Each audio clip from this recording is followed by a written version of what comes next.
ओम शांति 30 मई 2024। आज की मुरली। मीठे बच्चे, तुम्हें पहला पहला निश्चय चाहिए कि हमको पढ़ाने वाला स्वयं शांति का सागर, सुख का सागर बाप है। कोई मनुष्य किसी को सुख शांति नहीं दे सकता। प्रश्न: सबसे ऊंची मंजिल कौन सी है? उस मंजिल को पाने का पुरुषार्थ क्या है? उत्तर: एक बाप की याद पक्की हो जाए, बुद्धि और की तरफ न जाए, यह ऊंची मंजिल है।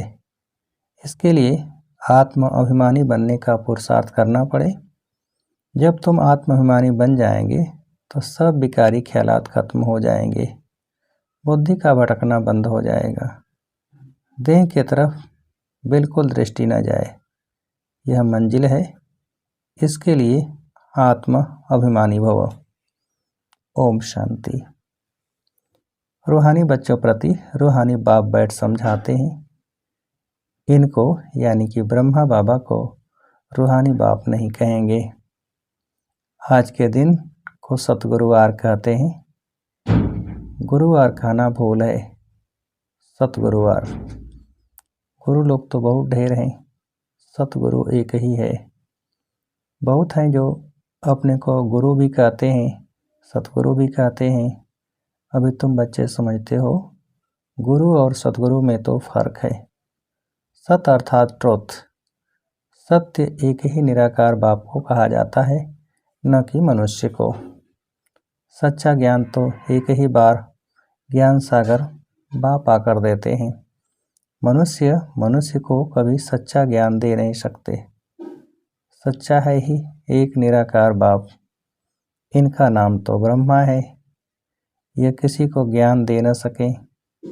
ब्रह्मा में ज्ञान कुछ भी था नहीं। अभी भी कहेंगे इनमें सारा ज्ञान तो है नहीं। संपूर्ण ज्ञान तो ज्ञान सागर परमपिता परमात्मा में ही है। अभी ऐसा कोई मनुष्य है नहीं जो अपने को सतगुरु कहला सके।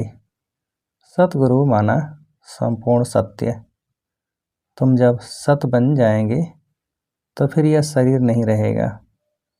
मनुष्य को कभी सतगुरु कह नहीं सकते।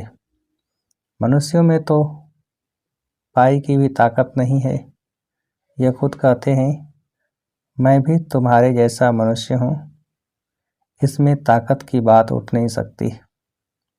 यह तो बाप पढ़ाते हैं, न कि ब्रह्मा। यह ब्रह्मा भी उनसे पढ़कर फिर पढ़ाते हैं। तुम ब्रह्मा कुमार कुमारियाँ कहलाने वाले भी परम पिता परमात्मा सतगुरु से पढ़ते हो। तुमको उनसे ताकत मिलती है। ताकत का मतलब यह नहीं कि कोई को घूंसा मारो जो गिर पड़े, नहीं। यह है रूहानी ताकत जो रूहानी बाप द्वारा मिलती है। याद के बल से तुम शांति को पाते हो और पढ़ाई से तुमको सुख मिलता है। जैसे और टीचर्स तुमको पढ़ाते हैं, वैसे बाप भी पढ़ाते हैं। यह भी पढ़ते हैं, स्टूडेंट हैं। देहधारी जो भी हैं वे सभी स्टूडेंट हैं। बाप को तो देह है नहीं, वह निराकार है, वही आकर पढ़ाते हैं। जैसे और स्टूडेंट पढ़ते हैं वैसे तुम भी पढ़ते हो। इसमें मेहनत की बात नहीं। पढ़ने समय हमेशा ब्रह्मचर्य में रहते हैं। ब्रह्मचर्य में पढ़कर जब पूरा करते हैं तब बाद में विकार में गिरते हैं। मनुष्य तो मनुष्य जैसे ही देखने में आते हैं, कहेंगे यह फलाना आदमी है, यह LLB है, यह फलाना ऑफिसर है। पढ़ाई पर टाइटल मिल जाता है, शक्ल तो वही है। उस जिस्मानी पढ़ाई को तो तुम जानते हो। साधु संत आदि जो शास्त्र पढ़ते पढ़ाते हैं उनमें कोई बड़ाई नहीं। उससे कोई को शांति तो मिल नहीं सकती। खुद भी शांति के लिए धक्के खाते हैं। जंगल में अगर शांति होती तो फिर वापस क्यों लौटते? मुक्ति को तो कोई पाता नहीं। जो भी अच्छे अच्छे नामी ग्रामी राम कृष्ण परमहंस आदि होकर गए हैं, वह भी सब पुनर्जन्म लेते लेते नीचे ही आए हैं। मुक्ति जीवन मुक्ति को कोई भी पाते नहीं, तमो प्रधान बनना ही है। देखने में तो कुछ नहीं आता। कोई से पूछो तुमको गुरु से क्या मिलता है तो कहेंगे शांति मिलती है, परंतु मिलता कुछ भी नहीं। शांति का अर्थ ही नहीं जानते। अभी तुम बच्चे समझते हो बाबा ज्ञान का सागर है और कोई साधु संत गुरु आदि शांति का सागर हो न सके। मनुष्य किसको सच्ची शांति दे नहीं सकते। तुम बच्चों को पहले पहले तो निश्चय करना है शांति का सागर एक बाप है जो हमको पढ़ाते हैं। सृष्टि का चक्र कैसे फिरता है वह भी बाप ने समझाया है। मनुष्य मनुष्य को कभी सुख शांति दे नहीं सकते। ये ब्रह्मा उनका रथ है, तुम्हारे जैसा स्टूडेंट ही है। यह भी गृहस्थ व्यवहार में रहने वाला था, सिर्फ बाप को अपना रथ लोन पर दिया है। सो भी वानप्रस्थ अवस्था में तुमको समझाने वाला एक बाप है। वह बाप कहते हैं सबको निर्विकारी बनना है। जो खुद नहीं बन सकते तो फिर अनेक प्रकार की बातें करेंगे, गालियां भी देंगे। समझते हैं हमारा जन्म जन्मांतर का भोजन जो बाप का वर्षा मिला हुआ है वह छुड़ाते हैं। अब छुड़ाते तो वह बेहद का बाप है ना। इनको भी उसने छुड़ाया, बच्चों को भी बचाने की कोशिश की, जो निकल सके उनको निकाला। अब तुम बच्चों की बुद्धि में है कि हमको पढ़ाने वाला कोई मनुष्य नहीं है। सर्वशक्तिमान एक ही निराकार बाप को कहा जाता है और किसको कहा नहीं जाता। वही तुमको नॉलेज दे रहे हैं, बाबा ही तुमको समझाते हैं। यह विकार तुम्हारा सबसे बड़ा दुश्मन है, इनको छोड़ो। फिर जो नहीं छोड़ सकते हैं वे कितना झगड़ा करते हैं। माताएं भी कोई कोई ऐसी निकल पड़ती हैं जो विकार के लिए बड़ा हंगामा करती हैं। अभी तुम हो संगम युग पर, यह भी कोई नहीं जानते कि यह पुरुषोत्तम संगम युग है। बाप कितना अच्छी रीति समझाते हैं। बहुत हैं जिनको पूरा निश्चय है, कोई को सेमी निश्चय है, कोई को 100%, कोई को 10% भी है। अब भगवान श्रीमत देते हैं बच्चे मुझे याद करो। यह है बाप का बड़ा फरमान। निश्चय हो तब तो उस फरमान पर चले ना। बाप कहते हैं मेरे मीठे बच्चों, तुम अपने को आत्मा समझ बाप को याद करो। इनको याद नहीं करना है। मैं नहीं कहता, बाबा मेरे द्वारा तुमको कहते हैं। जैसे तुम बच्चे पढ़ते हो तो यह भी पढ़ता है। सब स्टूडेंट हैं, पढ़ाने वाला एक टीचर है। वह सब मनुष्य पढ़ाते हैं। यहाँ तुमको ईश्वर पढ़ाते हैं। तुम आत्माएं पढ़ती हो, तुम्हारी आत्मा फिर पढ़ाती है। इसमें बहुत आत्माभिमानी बनना है। बैरिस्टर इंजीनियर आत्मा ही बनते हैं। आत्मा को अब देह अभिमान आ गया है। आत्माभिमानी के बदले देह अभिमानी बन पड़े हैं। जब आत्माभिमानी हो तब विकार नहीं। उनको कभी विकारी ख्याल भी नहीं आ सकता। देह अभिमान से ही विकारी ख्याल आते हैं, फिर विकार की ही दृष्टि से देखते हैं। देवताओं की विकारी दृष्टि कभी हो नहीं सकती। ज्ञान से फिर दृष्टि बदल जाती है। सतयुग में ऐसे थोड़े ही प्यार करेंगे, डांस करेंगे। वहाँ प्यार करेंगे परंतु विकार की बांस नहीं होगी। जन्म जन्मांतर विकार में गए हैं तो वह नशा बहुत मुश्किल उतरता है। बाप निर्विकारी बनाते हैं तो कई बच्चियां बिल्कुल मजबूत हो जाती हैं। बस हमको तो पूरा निर्विकारी बनना है। हम अकेले थे, अकेले ही जाना है। उनको कोई थोड़ा टच करेगा तो अच्छा नहीं लगेगा। कहेंगे यह हमको हाथ क्यों लगाते हैं, इनमें विकारी वास है।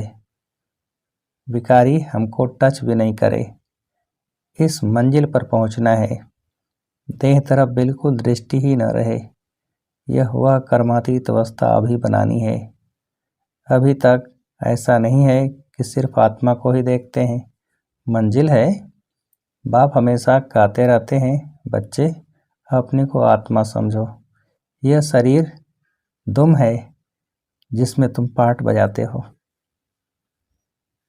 कई कहते हैं इनमें शक्ति है, पर शक्ति की कोई बात ही नहीं। यह तो पढ़ाई है, जैसे और भी पढ़ते हैं यह भी पढ़ते हैं। प्योरिटी के लिए कितना माथा मारना पड़ता है, बड़ी मेहनत है।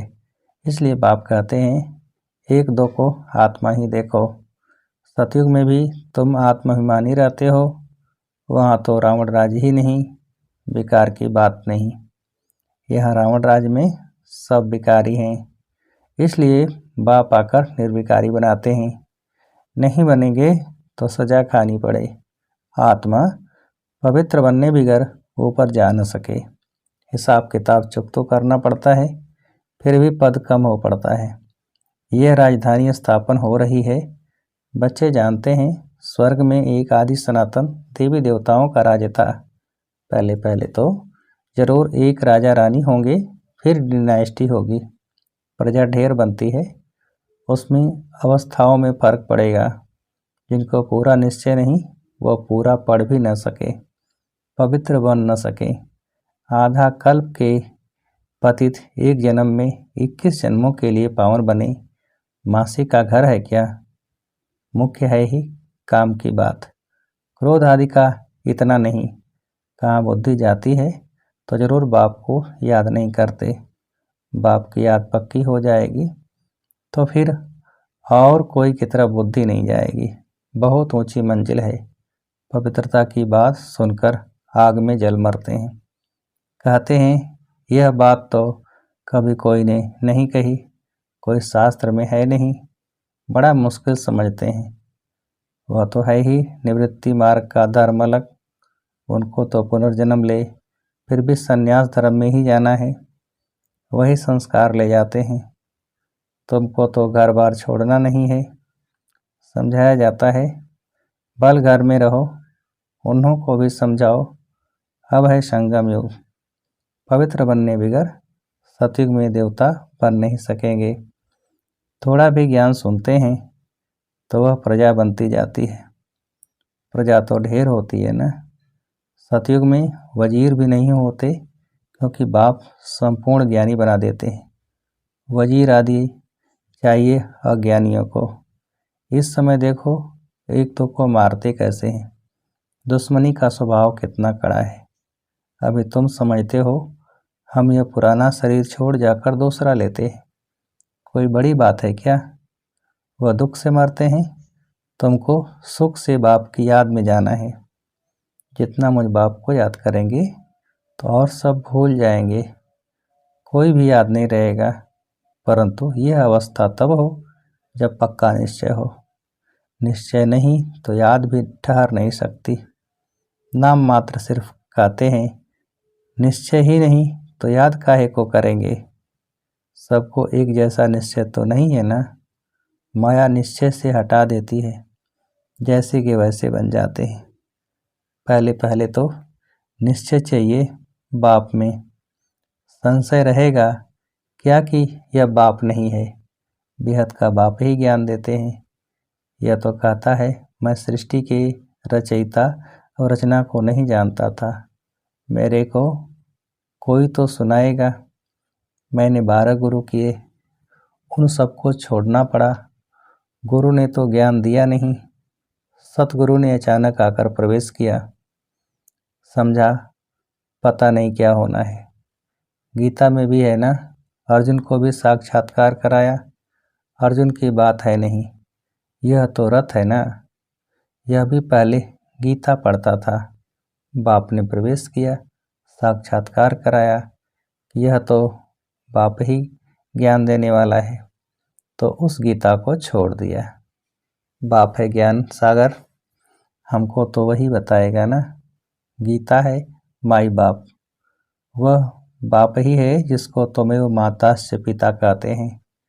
वह रचना रचते एडाप्ट करते हैं ना, यह ब्रह्मा भी तुम्हारे जैसा है। बाप कहते हैं, इनकी भी जब वानप्रस्थ अवस्था होती है तब मैं प्रवेश करता हूँ। कुमारियाँ तो हैं ही पवित्र, उनके लिए तो सहज है। शादी के बाद कितने संबंध बढ़ जाते हैं, इसलिए देही अभिमानी बनने की मेहनत लगती है। वास्तव में आत्मा शरीर से अलग है, परंतु आधा कल्प देह अभिमानी रहे हैं। बाप आकर अंतिम जन्म में देही अभिमानी बनाते हैं तो मुश्किल भासता है। पुरुषार्थ करते करते कितने थोड़े पास होते हैं, 8 रत्न निकलते हैं। अपने से पूछो, हमारी लाइन क्लियर है? एक बाप के सिवाय और कुछ याद तो नहीं आता है। यह अवस्था पिछाड़ी में होगी। आत्माभिमानी बनने में बहुत मेहनत है। अच्छा, मीठे मीठे सिकेलते बच्चों प्रति माता पिता बाप दादा का याद प्यार और गुड मॉर्निंग। रूहानी बाप की रूहानी बच्चों को नमस्ते। हम रूहानी बच्चों की रूहानी बाप को नमस्ते। धारणा के लिए मुख्य सार, पहली पॉइंट, ज्ञान से अपनी दृष्टि का परिवर्तन करना है। आत्माभिमानी बन विकारी ख्याल समाप्त करने हैं। किसी भी विकार की बांस न रहे, देह तरफ बिल्कुल दृष्टि न जाए। दूसरी पॉइंट, बेहद का बाप ही हमें पढ़ाते हैं, ऐसा पक्का निश्चय हो तब याद मजबूत होगी। ध्यान रहे, माया निश्चय से जरा भी हिला न दे। वरदान, सेवा भाव से सेवा करते हुए आगे बढ़ने और बढ़ाने वाले निर्विघ्न सेवाधारी भव। विस्तार, सेवा भाव सफलता दिलाता है और सेवा में अगर अहम भाव आ गया तो उसको सेवा भाव नहीं कहेंगे। किसी भी सेवा में अगर अहम भाव मिक्स होता है तो मेहनत भी ज़्यादा, समय भी ज़्यादा लगता और स्वयं की संतुष्टि भी नहीं होती। सेवा भाव वाले बच्चे स्वयं भी आगे बढ़ते और दूसरों को भी आगे बढ़ाते हैं। वे सदा उड़ती कला का अनुभव करते हैं। उनका उमंग उत्साह स्वयं को निर्विघ्न बनाता और दूसरों का कल्याण करता है। स्लोगन, ज्ञानी तो आत्मा वह है जो महीन और आकर्षण करने वाले धागों से भी मुक्त है। ज्ञानी तो आत्मा वह है जो महीन और आकर्षण करने वाले धागों से भी मुक्त है। अच्छा, ओम शांति।